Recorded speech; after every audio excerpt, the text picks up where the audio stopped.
ನಮಸ್ಕಾರ ಮಕ್ಕಳೇ, ಮಂಜುಳಾ ಹಂಚನಾಳ್ ಯೂಟ್ಯೂಬ್ ಚಾನಲ್ಗೆ ಸ್ವಾಗತ. ಇವತ್ತಿನ ವಿಡಿಯೋ 9ನೆಯ ತರಗತಿಯ ಸಮಾಜ ವಿಜ್ಞಾನ ಪಠ್ಯಪುಸ್ತಕ ಪರಿಷ್ಕೃತ 2024 ಭಾಗ 1 ಇತಿಹಾಸ ವಿಷಯಕ್ಕೆ ಸಂಬಂಧಿಸಿದ ಅಧ್ಯಾಯ 4 ವಿಜಯನಗರ ಸಾಮ್ರಾಜ್ಯ ಮತ್ತು ಬಹುಮನಿ ರಾಜ್ಯ. ಈ ಪಾಠದ ಕೊನೆಗೆ ಅಭ್ಯಾಸದಲ್ಲಿ ಕೇಳಿದ ಪ್ರಶ್ನೆಗಳಿಗೆ ಉತ್ತರವನ್ನು ನೋಡೋಣ. ಈ ಒಂದು ವಿಡಿಯೋ ನಿಮಗೆ ಇಷ್ಟವಾದಲ್ಲಿ ಸಬ್ಸ್ಕ್ರೈಬ್ ಮಾಡಿ, ಶೇರ್ ಮಾಡಿ ಹಾಗೂ ಲೈಕನ್ನು ಕೊಡಿ. ಪೂರ್ತಿ ವಿಡಿಯೋ ಮುಗಿಯುವವರೆಗೂ ವಾಚ್ ಮಾಡಿ ಮಕ್ಕಳೇ. ಮುಖ್ಯ ಪ್ರಶ್ನೆ 1. ಖಾಲಿ ಬಿಟ್ಟ ಸ್ಥಳಗಳನ್ನು ಸೂಕ್ತ ಪದಗಳಿಂದ ತುಂಬಿರಿ. ಮೊದಲನೆಯ ವಾಕ್ಯ, ವಿಜಯನಗರ ಸಾಮ್ರಾಜ್ಯ ಸ್ಥಾಪನೆಯಾದ ವರ್ಷ ಡ್ಯಾಶ್. ವಿಜಯನಗರ ಸಾಮ್ರಾಜ್ಯ ಸ್ಥಾಪನೆಯಾದ ವರ್ಷ ಸಾಮಾನ್ಯ ಶಕ 1336. 2. ಮಧುರಾ ವಿಜಯಂ ಬರೆದ ಕವಯಿತ್ರಿ ಡ್ಯಾಶ್. ಸರಿಯಾದ ಉತ್ತರ ಮಧುರಾ ವಿಜಯಂ ಬರೆದ ಕವಯಿತ್ರಿ ಗಂಗಾದೇವಿ. 3. ಪ್ರೌಢದೇವರಾಯನ ಮಂತ್ರಿ ಡ್ಯಾಶ್. ಸರಿಯಾದ ಉತ್ತರ ಪ್ರೌಢದೇವರಾಯನ ಮಂತ್ರಿ ಲಕ್ಕನ ದಂಡೇಶ. 4. ಅಮುಕ್ತ ಮೌಲ್ಯದ ಕೃತಿಯನ್ನು ತೆಲುಗಿನಲ್ಲಿ ರಚಿಸಿದ ದೊರೆ ಡ್ಯಾಶ್. ಸರಿಯಾದ ಉತ್ತರ ಅಮುಕ್ತ ಮೌಲ್ಯದ ಕೃತಿಯನ್ನು ತೆಲುಗಿನಲ್ಲಿ ರಚಿಸಿದ ದೊರೆ ಕೃಷ್ಣದೇವರಾಯ. 5. ಬೀದರ್ನಲ್ಲಿ ಮದರಸವನ್ನು ಕಟ್ಟಿದವನು ಡ್ಯಾಶ್. ಸರಿಯಾದ ಉತ್ತರ ಬೀದರ್ನಲ್ಲಿ ಮದರಸವನ್ನು ಕಟ್ಟಿದವನು ಮೊಹಮ್ಮದ್ ಗವಾನ್. 6. ಕಿತಾಬ್ ಎ ನವರಸ್ ಗ್ರಂಥವನ್ನು ಬರೆದವರು ಡ್ಯಾಶ್.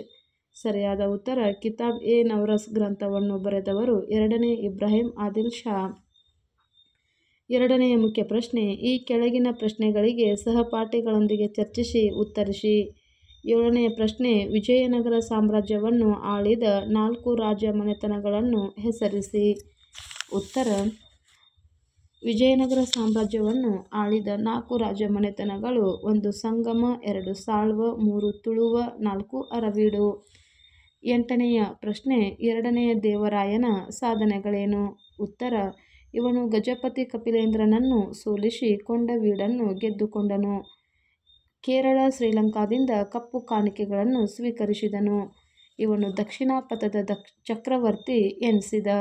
ಇವನು ಬಹುಮನಿಯ ಅಹಮ್ಮದ್ ಶಹಾನನ್ನು ಸೋಲಿಸಿ ಮುದ್ಗಲ್ ಮತ್ತು ಬಂಕಾಪುರಗಳನ್ನು ಗೆದ್ದುಕೊಂಡನು. 9ನೆಯ ಪ್ರಶ್ನೆ, ಕೃಷ್ಣದೇವರಾಯನು ಅಧಿಕಾರಕ್ಕೆ ಬಂದಾಗ ಎದುರಿಸಿದ ಸಮಸ್ಯೆಗಳನ್ನು ತಿಳಿಸಿ. ಉತ್ತರ, ಕೃಷ್ಣದೇವರಾಯನು ಅಧಿಕಾರಕ್ಕೆ ಬಂದಾಗ ಎದುರಿಸಿದ ಸಮಸ್ಯೆಗಳು, ರಾಜ್ಯದ ಒಳ ಹಾಗೂ ಹೊರಗೆ ಜಟಿಲವಾದ ಸಮಸ್ಯೆಗಳಿದ್ದವು.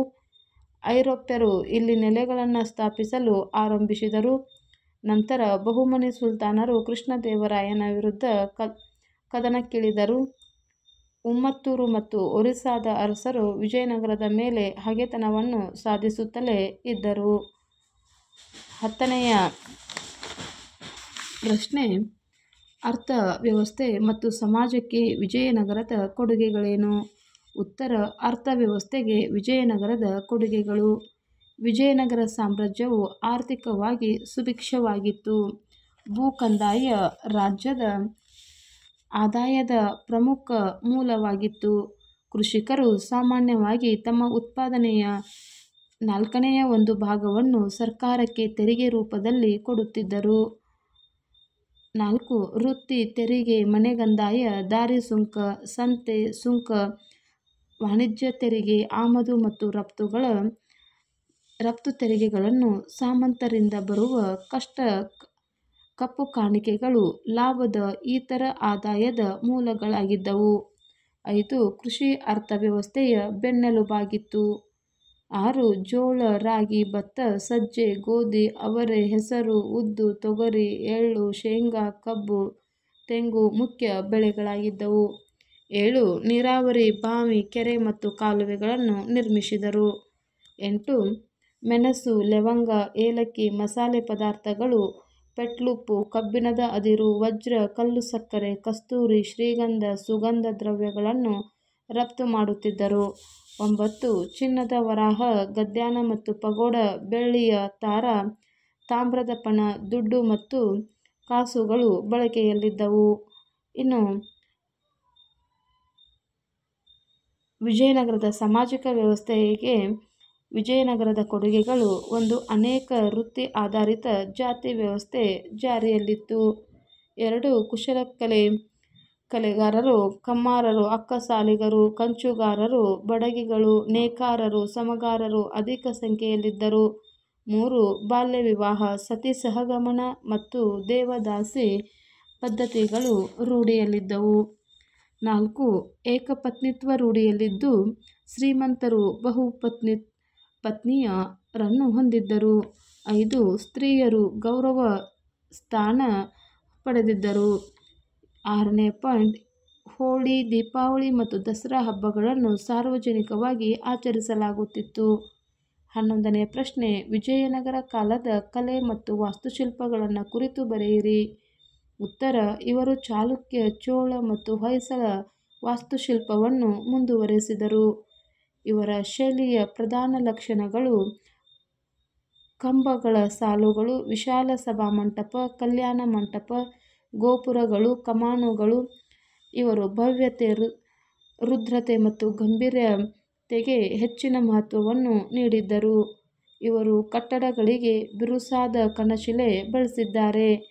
ಪ್ರಮುಖ ವಾಸ್ತುಶಿಲ್ಪಗಳು: ವಿರೂಪಾಕ್ಷ ದೇವಾಲಯ, ವಿಜಯ ವಿಠ್ಠಲ ದೇವಾಲಯ, ಕಲ್ಲಿನ ರಥ, ಕಮಲ್ ಮಹಲ್, ಗಜಶಾಲೆ, ರಾಣಿ ಸ್ನಾನಗೃಹ, ಲಕ್ಷ್ಮೀ ನರಸಿಂಹ, ಕಡಲೆಕಾಳು ಗಣೇಶ, ಸಾಸಿವೆಕಾಳು ಗಣೇಶ ಇತ್ಯಾದಿ.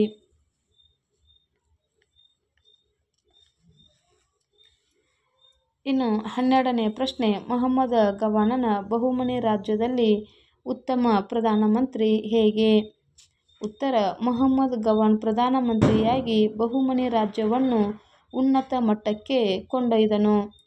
ನಂತರ ಕೈರೋದಲ್ಲಿ ಇಸ್ಲಾಂ ಮತಶಾಸ್ತ್ರ ಮತ್ತು ಕಾನೂನು ಅಭ್ಯಸಿಸಿ ಅರಬ್ಬಿ, ಪಾರಸಿ ಭಾಷೆಗಳಲ್ಲಿ ಪಾಂಡಿತ್ಯವನ್ನು ಗಳಿಸಿದನು. ನಂತರ ಬಹುಮನಿ ಸುಲ್ತಾನರಾದ ಹುಮಾಯೂನ್, ನಿಜಾಮ್ ಶಹ ಹಾಗೂ 3ನೇ ಮುಹಮ್ಮದ್ ಶಹಾನ ಆಳ್ವಿಕೆಯ ಕಾಲದಲ್ಲಿ ಮಂತ್ರಿಯಾಗಿ, ಪ್ರಧಾನಮಂತ್ರಿಯಾಗಿ ಸೇವೆ ಸಲ್ಲಿಸಿದನು. ನಂತರ ಗವಾನನು ಕೊಂಕಣಿ, ಗೋವಾ, ಬೆಳಗಾವಿಯನ್ನು ವಶಪಡಿಸಿಕೊಂಡನು. ಒರಿಸ್ಸಾದ ಕೊಂಡವೀಡು ಪ್ರದೇಶವನ್ನು ವಶಪಡಿಸಿಕೊಂಡನು. ಸಾಮಾನ್ಯ ಶಕ 1481ರಲ್ಲಿ ಕಂಚಿಯ ಮೇಲೆ ದಾಳಿ ಮಾಡಿ ಅಪಾರ ಸಂಪತ್ತನ್ನು ಲೂಟಿ ಮಾಡಿದನು. ಇವನು ಬಹುಮನಿ ರಾಜ್ಯದ ಸರ್ವತೋಮುಖ ಅಭಿವೃದ್ಧಿಗೆ ಕಾರಣನಾದನು. 13ನೇ ಪ್ರಶ್ನೆ, ಬಹುಮನಿ ಸುಲ್ತಾನರ ಆಡಳಿತ ಕಂದಾಯ ವ್ಯವಸ್ಥೆಯನ್ನು ತಿಳಿಸಿ.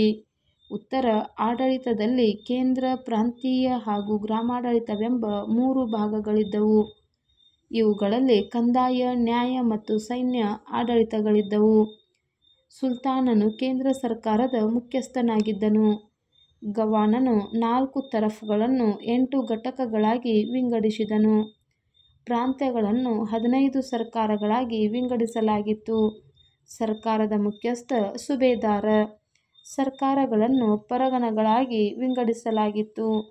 ಸರ್ಕಾರದ ಮುಖ್ಯಸ್ಥರು ಕೊತ್ವಾಲ್, ದೇಶ್ಮುಖ್ ಮತ್ತು ದೇಸಾಯಿ. ಆಡಳಿತದ ಕೊನೆಯ ಘಟಕ ಗ್ರಾಮ. ಗ್ರಾಮದ ಮುಖ್ಯಸ್ಥರು ಪಟೇಲ್, ಕುಲಕರ್ಣಿ ಮತ್ತು ಕಾವಲುಗಾರ ಎಂಬ ಅಧಿಕಾರಿಗಳಿದ್ದರು. ಗ್ರಾಮಾಡಳಿತ ಘಟಕಗಳು ಸ್ವಾಯತ್ತ ಸಂಸ್ಥೆಯಾಗಿದ್ದವು. ಕಂದಾಯ ವ್ಯವಸ್ಥೆ ಭೂಕಂದಾಯ ರಾಜ್ಯ ಆದಾಯದ ಮೂಲವಾಗಿತ್ತು. ಉತ್ಪಾದನೆಯ 1/3ರಿಂದ 1/2 ಭಾಗದಷ್ಟು ಭೂಕಂದಾಯ ವಸೂಲಿ ಮಾಡಲಾಗುತ್ತಿತ್ತು. ತೆರಿಗೆಗಳಿಂದ ಬಂದ ಹಣವನ್ನು ಅರಮನೆ, ಅಂಗರಕ್ಷಕರು, ಕೋಟೆ ಮತ್ತು ಇತರ ಕಟ್ಟಡಗಳ ನಿರ್ಮಾಣಕ್ಕೆ ಬಳಸುತ್ತಿದ್ದರು. ಇನ್ನು 14ನೇ ಪ್ರಶ್ನೆ, ಬಹುಮನಿ ಸುಲ್ತಾನರ ಶಿಕ್ಷಣ, ಕಲೆ ಮತ್ತು ವಾಸ್ತುಶಿಲ್ಪವನ್ನು ವಿವರಿಸಿ. ಉತ್ತರ: ಶಿಕ್ಷಣಕ್ಕೆ ಬಹುಮನಿ ಸುಲ್ತಾನರ ಕೊಡುಗೆಗಳು. ಶೈಕ್ಷಣಿಕ ನೀತಿಯು ಇಸ್ಲಾಂ ಸಂಸ್ಕೃತಿಯನ್ನು ಬೆಳೆಸುವುದಾಗಿತ್ತು. ಮಕ್ತಬ್ ಎಂಬ ಶಾಲೆಗಳಿದ್ದವು. ಇವು ಮಸೀದಿಗಳ ನಿಯಂತ್ರಣದಲ್ಲಿದ್ದವು. ಮಕ್ತಬ್ಗಳಲ್ಲಿ ಅಕ್ಷರ ಜ್ಞಾನ ಮತ್ತು ಮತ, ಕಾನೂನು, ಕಾವ್ಯ, ಅಲಂಕಾರ ಶಾಸ್ತ್ರಗಳನ್ನು ಬೋಧಿಸುತ್ತಿದ್ದರು. ಮದರಸಾಗಳು ಉನ್ನತ ಶಿಕ್ಷಣದ ಕೇಂದ್ರಗಳಾಗಿದ್ದವು. ನಂತರ ಮಹಮ್ಮದ್ ಗವಾನ್ ಬೀದರ್ನಲ್ಲಿ ಇಸ್ಲಾಂ ಮತ ಮತ್ತು ಕಾನೂನಿನ ಶಿಕ್ಷಣವನ್ನು ಪ್ರೋತ್ಸಾಹಿಸಲು ಮದರಸಾವನ್ನು ಸ್ಥಾಪಿಸಿದನು. ಕಲೆ ಮತ್ತು ವಾಸ್ತುಶಿಲ್ಪ. ಸುಲ್ತಾನರು ಇಂಡೋ ಸಾರ್ಸನಿಕ್ ಶೈಲಿಯ ವಾಸ್ತುಶಿಲ್ಪ ಬೆಳೆಸಿದರು. 1ನೇ ಅಲಿ ಆದಿಲ್ ಶಾನು ಜಾಮಿಯಾ ಮಸೀದಿ ನಿರ್ಮಿಸಿದನು. ಇಬ್ರಾಹಿಂ ರೋಜಾ, ಗೋಲ್ ಗುಂಬಜ್, ಗಗನ್ ಮಹಲ್, ಅಸಾರ್ ಮಹಲ್ಗಳು ಇವರ ಪ್ರಮುಖ ಸ್ಮಾರಕಗಳಾಗಿವೆ. ಮಕ್ಕಳೇ, ಇದುವರೆಗೂ ಅಧ್ಯಾಯ 4 ವಿಜಯನಗರ ಸಾಮ್ರಾಜ್ಯ ಮತ್ತು ಬಹುಮನಿ ರಾಜ್ಯ ಪಾಠದ ಸಂಪೂರ್ಣ ಪ್ರಶ್ನೋತ್ತರಗಳನ್ನು ತಿಳಿದುಕೊಂಡಿದ್ದೇವೆ. ಈ ಒಂದು ವಿಡಿಯೋ ನಿಮಗೆ ಇಷ್ಟವಾದಲ್ಲಿ ಸಬ್ಸ್ಕ್ರೈಬ್ ಮಾಡಿ, ಶೇರ್ ಮಾಡಿ, ಲೈಕನ್ನು ಕೊಡಿ. ಪೂರ್ತಿ ವಿಡಿಯೋ ಮುಗಿಯುವವರೆಗೂ ವಾಚ್ ಮಾಡಿ ಮಕ್ಕಳೇ. ಪೂರ್ತಿ ವಿಡಿಯೋವನ್ನು ವೀಕ್ಷಿಸಿದಂತಹ ಎಲ್ಲ ಮಕ್ಕಳಿಗೂ ಧನ್ಯವಾದಗಳು. ಟೇಕ್ ಕೇರ್ ಮಕ್ಕಳೇ. ಬಾಯ್.